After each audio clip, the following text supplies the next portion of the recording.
സമ്പൂർണ്ണ വാരഫലം ജൂലൈ 14 മുതൽ ജൂലൈ 20.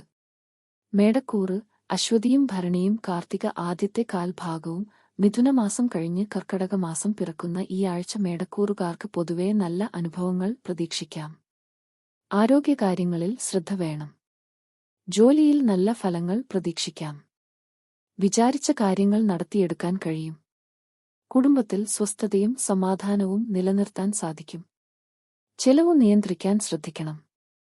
ഇടവക്കൂറ് കാർത്തിക അവസാനത്തെ മുക്കാൽ ഭാഗവും രോഹിണിയും മകയിരത്തിന്റെ ആദ്യ പകുതിയും ഈ ആഴ്ച ഇടവക്കൂറുകാർക്ക് ആഴ്ചയുടെ ആദ്യ പകുതിയിൽ കൂടുതൽ നല്ല ഫലങ്ങൾ അനുഭവപ്പെടും. ജോലിരംഗത്തു നല്ല ഫലങ്ങൾ പ്രതീക്ഷിക്കാം. ജലദോഷപ്പനിക്ക് സാധ്യതയുണ്ട്. ആരോഗ്യകാര്യങ്ങളിൽ ജാഗ്രത പുലർത്തണം. കലഹം ഒഴിവാക്കാൻ പ്രത്യേകം ശ്രദ്ധിക്കണം. മിഥുനക്കൂറ് മകയിരത്തിന്റെ അവസാന പകുതിയും തിരുവാതിരയും പുണർത്തിന്റെ ആദ്യത്തെ മുക്കാൽ ഭാഗവും മിഥുനക്കൂറുകാർക്ക് ദൈവാനുഗ്രഹത്തിനു പ്രത്യേക പ്രാർത്ഥനകൾ വേണം. കുടുംബകാര്യങ്ങളിൽ നല്ല ഫലങ്ങൾ പ്രതീക്ഷിക്കാം. ജോലിരംഗത്തും സ്വസ്ഥത നിലനിർത്താൻ കഴിയും. കൂടുതൽ യാത്ര വേണ്ടിവരും. സാമ്പത്തിക കാര്യങ്ങളിൽ പുരോഗതി കാണപ്പെടും. പനിക്കെതിരെ ജാഗ്രത വേണം. നിങ്ങൾക്ക് എന്റെ ചാനൽ ഇഷ്ടപ്പെട്ടെങ്കിൽ ലൈക്ക്, ഷെയർ, സബ്സ്ക്രൈബ് ചെയ്യുക. ഫ്രണ്ട്സിനും ഫോർവേഡ് ചെയ്യുക. ബെൽ ബട്ടൺ ക്ലിക്ക് ചെയ്യുക.